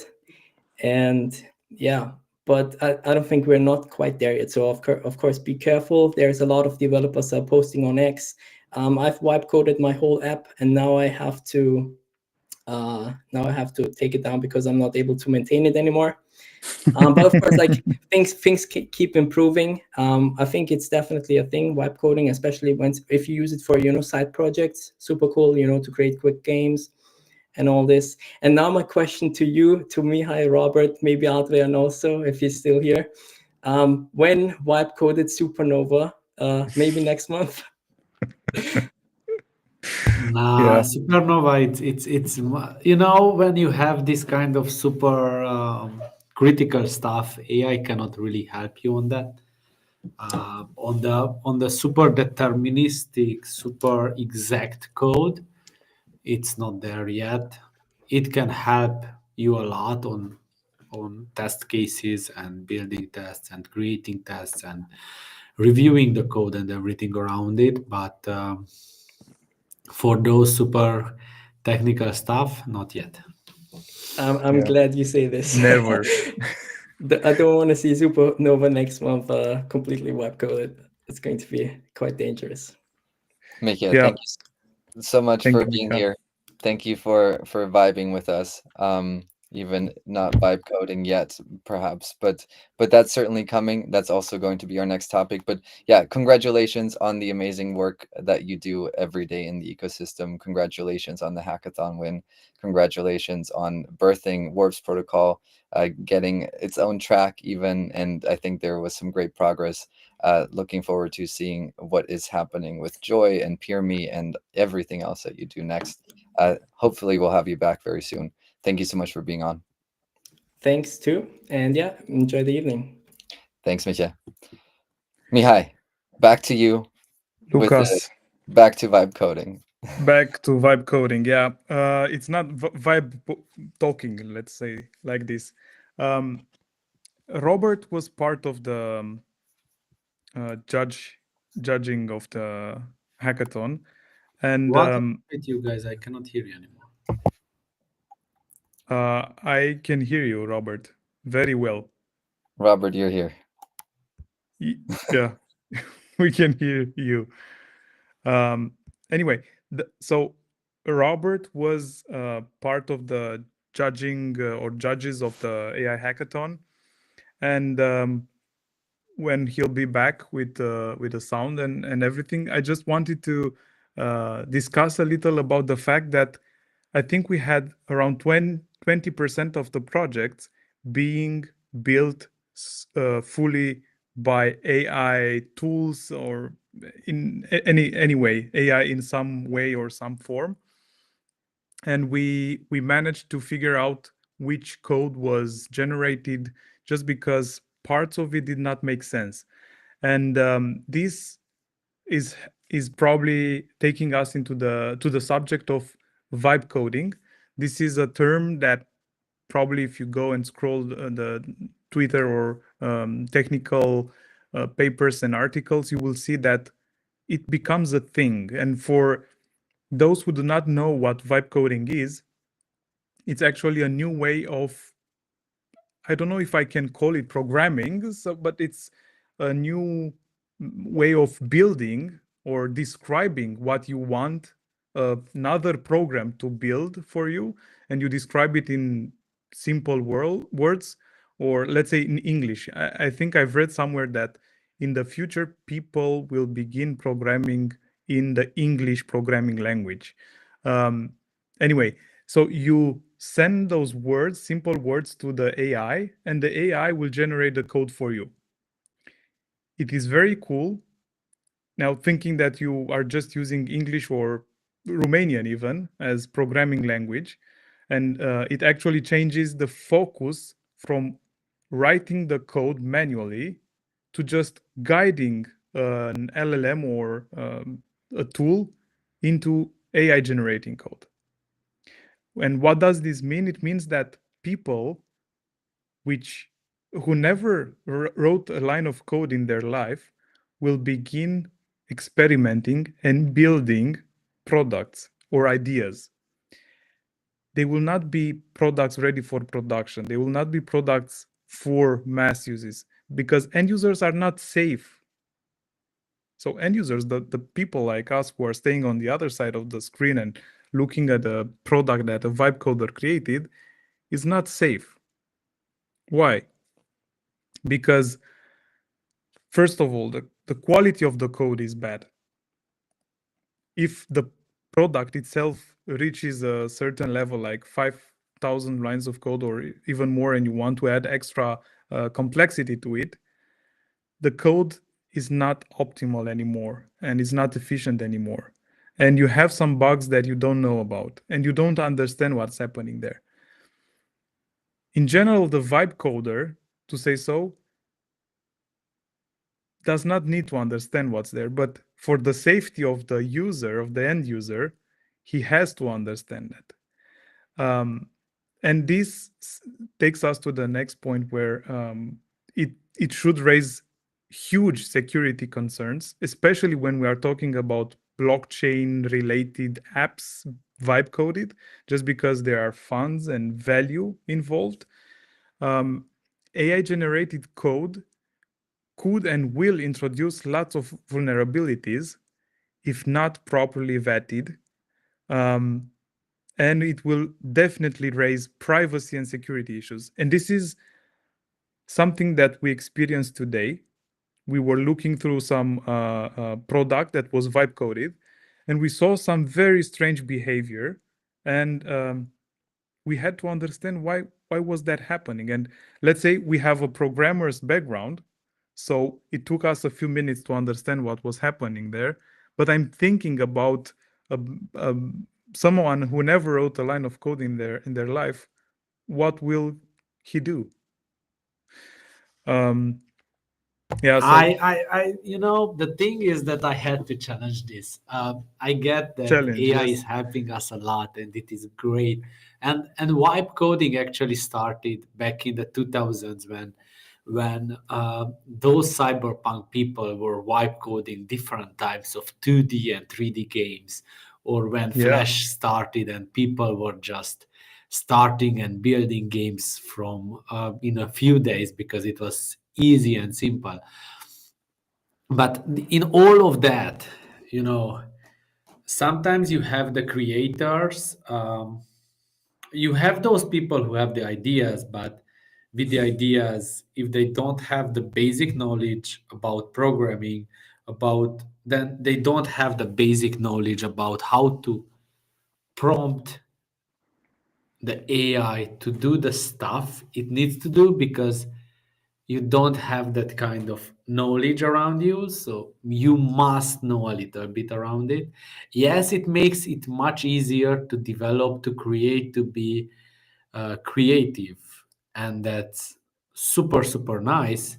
However, and vibe coding is fun when you are, let's say, senior or junior developer, but when for normal people, I wouldn't say that, let's say, in 1 year or 5 years or 10 years, 8 billion people will wipe code. Come No. on. No, And 100% not. as you don't have, let's say, 8 billion content creators on the internet, No, we don't it have will not 8 happen billion. with AI vibe coding neither. So it will be a set of people. But the thing is that it makes you much more efficient, and it creates this kind of loops where you can iterate over and over again. Around the vibe coding, one thing which would be nice is to have, let's say, when somebody posts about an idea about a vibe code and how he got to that result, to be able to replay it, Yeah, that's Uh, very nice idea. yeah, that's another hint for something, but for those who understand what this means. Anyway, it's very funny how you say it. It's vibe coding. You have to feel the vibes of it. And don't get me wrong. What I'm trying to say here is the fact that people have to be aware of the risks and challenges that vibe coding brings them to, and to take it as a new educational opportunity. And you are experimenting and you must learn what's happening there. Why did it write that line of code in that way? Why did it create this wrapper? Why do we have this callback? This is very important. And it enhances productivity. What does it mean? It means that if we, for example, have a team developing a backend for some kind of a product, this team does not have to wait for the front-end team to develop the product, the front end itself, but they can generate a mock of it with minimum functionalities, and they can start testing their own functionality. And actually, for programmers and experienced builders, it's actually a way of also learning and understanding how other products or other parts of the entire product itself, if it's a bigger product, are being developed, and how it better contributes. So it brings a better lens over the, let's say, high level or big picture view of the product itself.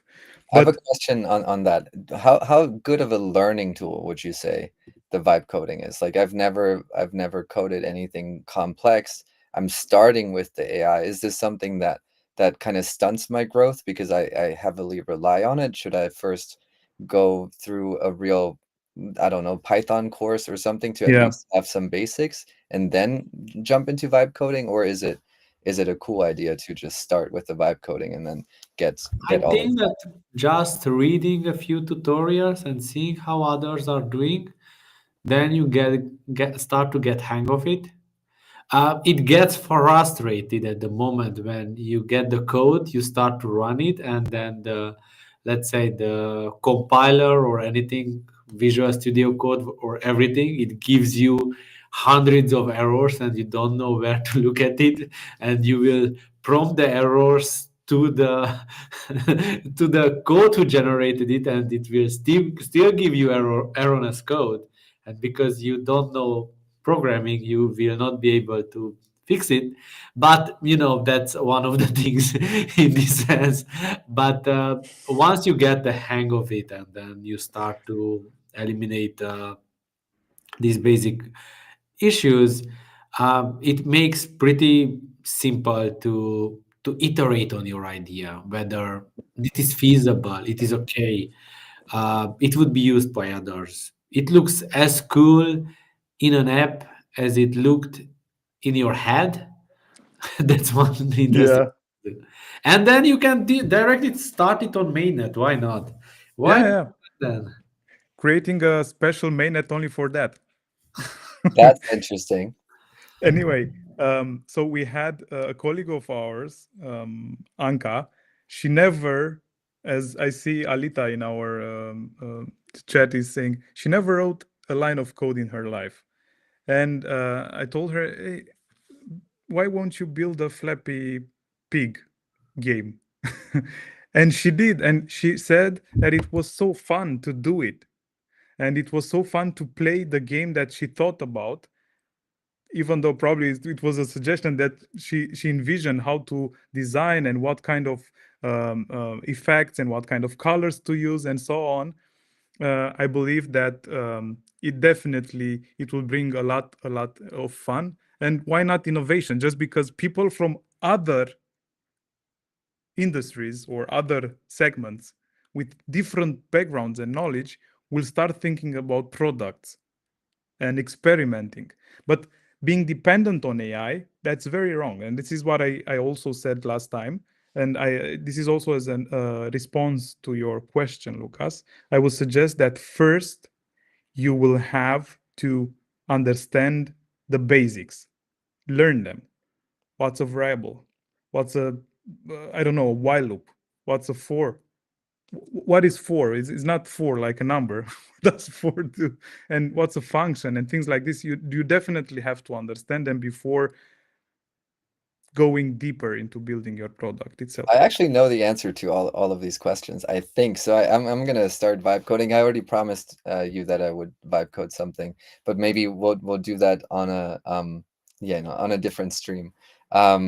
I had this slide up the entire time. Can you tell us anything about this slide that I'm bringing back up? Yeah, this is slide that brings good vibes, and yeah, just because summer is coming, that's why probably every person, every let's say community member, and not only, can start and building good vibes. And probably we will follow up on this. It's going to be so fun and so interesting that I believe we can create an I don't know, a vibe out of it. And I think vibing is going to be the activity of the next month. Oh, this is interesting. It's not May, but I don't know, Vabe. I don't know. We'll need to figure out how to market that. But definitely very interesting. I think the vibe coding, I don't know. It's becoming a bit of a movement with all of these great things. I don't know if it's a moment or if it's something to stick. I don't know, Robert. What's your take on fad versus something that's here to stay and maybe bring some innovation? And then we'll move on to our next and last segment, because we've been going for however long, almost 2 hours. Again, we are taking too much long. The funny thing about vibe coding is that if you can make people to recreate the same thing, and then you build a lot on this open source, and then you build in such a way that it is permissionless, you do not add any kind of control of admins, and you deploy it directly on a layer one, then it will start to bring a lot of value in that sense. So even the permissionless 000 can make it, super efficient, because you can wipe code a few front ends, you can wipe code a few backends, make the system to compile it to WASM and directly deploy it, and then you just enjoy and have fun with it. So it especially, let's say, through when you have permissionless composable open systems, the thing is that, let's say you don't like something on a front end, you don't like something how you interact with an application, you can just wipe code the front end for it, or whatever you want on that sense. You can just iterate a little bit. You can just run around, see, okay, this is the existing one in the open source is possible. I would like to have this, that, and that. And then let's see if it's feasible. Why not? That's how you do it. And all these kind of, innovation cycles, it's all about trying out more things, trying out new and new things until something sticks. And wipe code you can make the like 10x or 100x speed Yeah. on seeing what will stick and what doesn't stick.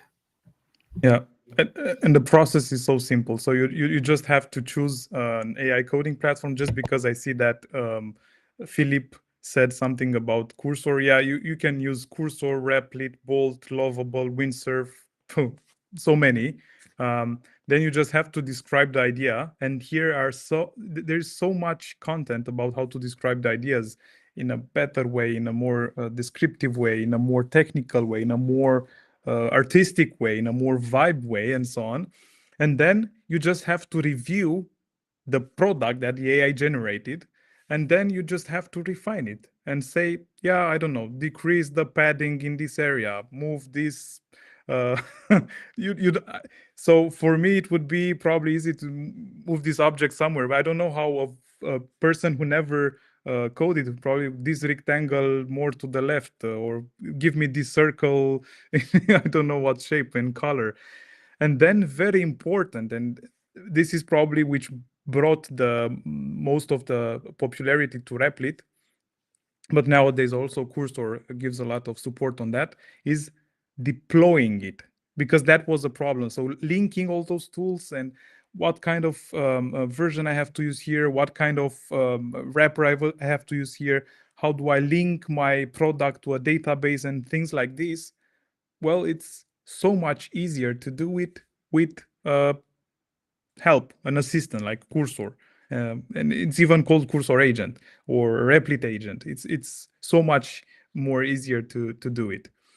Yeah, definitely we will come back on this, and it is going to be something very interesting for all of us. Probably next time we will have very good vibes. 1 to 2 weeks. I also want to talk about vibes, but IRL lives vibes for this last segment. Just because we're so far advanced in time, won't linger on too much for too long. But very important, I think there's so much going on in the world, and like so many developers actually coming on.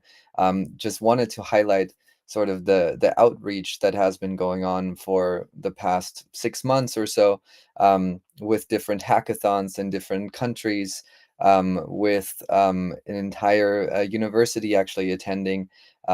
It were like select students, engineering students at a Nigerian university attending their first ever blockchain event. We had some great hackathons in London. I think yesterday we had another event in London. There's something, I think, tomorrow coming up in Brazil. We had an IRL hackathon in Turkey. Also, I think at least one team may have won a hackathon prize in the big one. Mihai, you can correct me on that. There were a few entries at least. From Turkey? From Turkey, yeah. From Yeah, this board that we can see on the top right there. Yeah, there were quite some, and I think WarpX and DeFiverse were coming from this stream of projects and builders.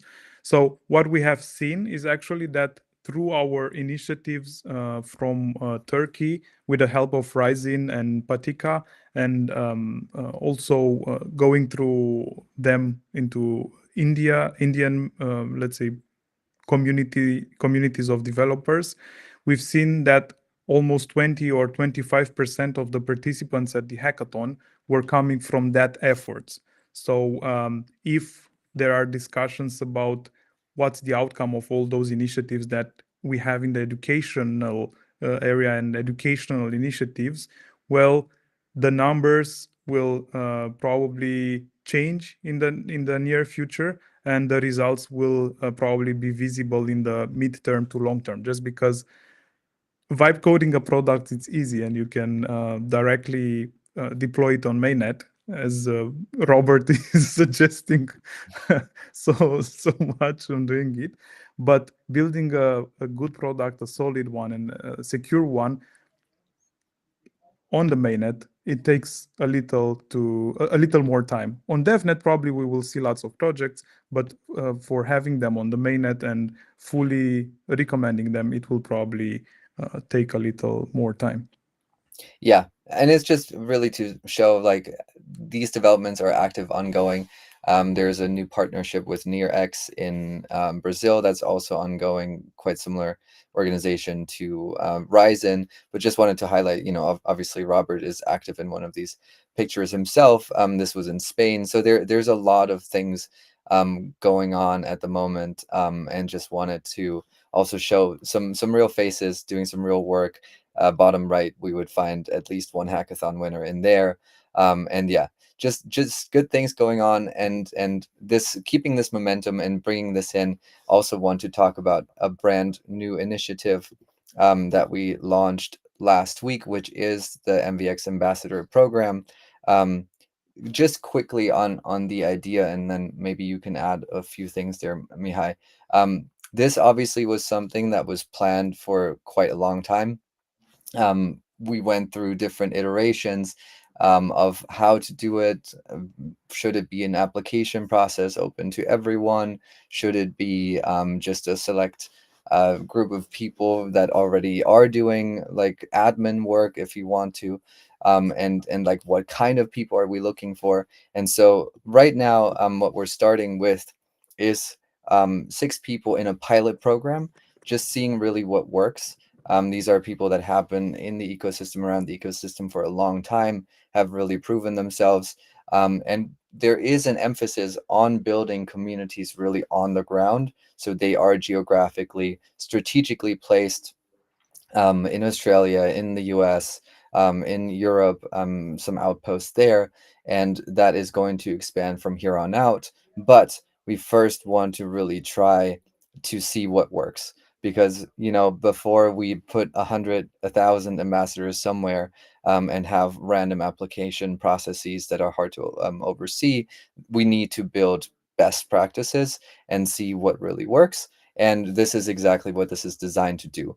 Now, the ambassadors will be equipped by the foundation with basically a set of tools that enables them to go to events, run events, throw events, attend meetups, and do all of these things, and really start spreading the word locally, and also through blog posts and educational posts online. So there, it is really this two-tiered idea of having in real life events, attending, hosting, and then having educational courses both live, for example, you know, coming on the show, or writing a blog post or hosting a webinar, can really be anything. And then, yeah, just starting to spread the word. And I think that's it's really important that this is finally happening. It took perhaps too long, but it's being taken very seriously, and want to iterate on that very fast. And maybe, Mihai, you want to add one or two things that I might have forgotten here? Yeah, so you started it as a brand new initiative. Well, it's it's quite brand old initiative. So yeah, but this time it's a pilot for 3 months. We are running it just because we want to learn how we can make it as efficient as possible with best results as possible. So we for the next ambassadors, we will open the list for anyone basically, and from day one they will receive a pocketbook describing, hey, this is what we have seen. It is going to happen if you do this and that. This is how we are going to support you. And we have some very well and very specific ways of supporting, either from the foundation or either from X Alliance. What actually we did this time, we are trying to bring attention back to the program itself. And as you very well said, put some boots on the ground. This is very important. Put some boots on the ground. And we, funny enough, we were joking that we are targeting to have at least 36 countries covered by the end of the year. All right, 36 out of how many are there in the on the globe that are officially recognized and big enough? Too many. Well, and you know, like, this is what the visual that we were seeing there is really like putting the flag down as well. I mean, we see it right now with the ongoing efforts in the US, that are really accelerating things there. We really proudly, I think, had our first event in Nigeria recently. Brazil, again, these are huge countries with huge potential, great talents there, that are looking for opportunities to jump into the space, that, you know, and like, there's some other foundations also doing work on the ground. And I think it's also important to recognize this is something, like, the more people we get into Web3 in general, the better for the entire space. This is not really just a rush to get as many people onboarded to MVX. It's really something to introduce the technology to people who can use the technology and build the next great application, vibe code, the next the killer app. And obviously, as the MultiverseX Foundation, as X Alliance, this is something that's very, very important to be part of that, and to really open up opportunities for local talent. And I think that's really something that the Ambassador Program will accelerate significantly, and really looking forward to the results there. And yeah, so that's sort of the program, I think we already talked a little bit about the future development as well. Robert had some spoilers there on some new developments, I think, in there. I hope they went unnoticed, or maybe it was the async v3.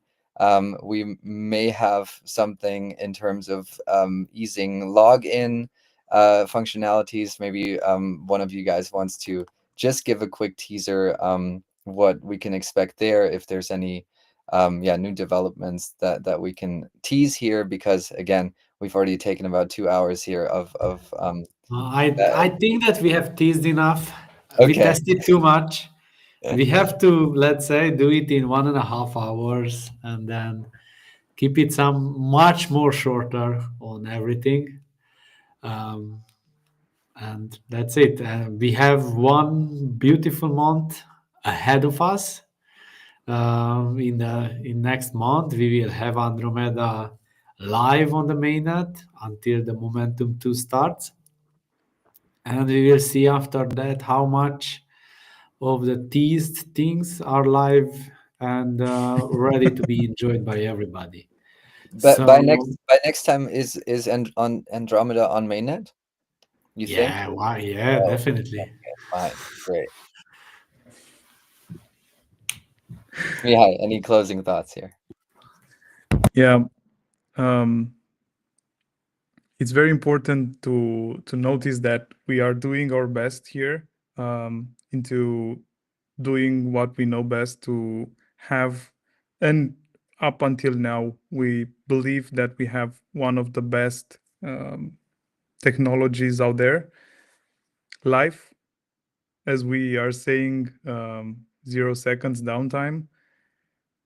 All what I'm saying is that by the next momentum, we will fight to keep that, and also we are doing our best to find the next killer app.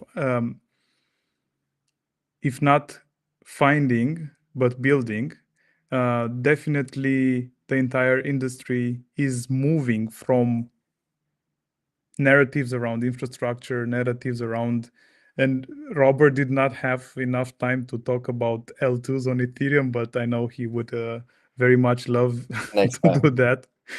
But definitely, it's very important to find the real app, killer app, and the real utility, because that's the moment when everything will just skyrocket.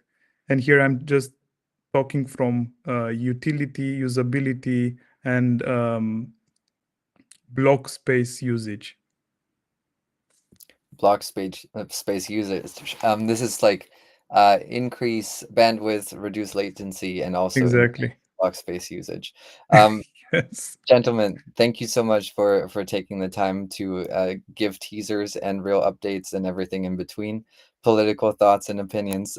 Next time, perhaps again. Thank you so much for tuning in. This was Momentum episode 1. If you have feedback, very much appreciated. There is a quest running right now where you can make real EGLD by producing content. So encourage you to do that. Encourage you to tune in this time next month. That is the last Thursday of April, I suppose, of AI Pro. And yeah, great to have you all here. Thank you so much for spending the time with us. I think there's a lot of interesting, exciting updates coming up, and looking forward to dive into the next updates next month. Thank you, Mihai. Thank you, Robert. And thank you, everybody, for tuning in. Don't forget to do the warp thing. I hope it works. And we'll be back for some live testing on mainnet next month. Cheers, everybody.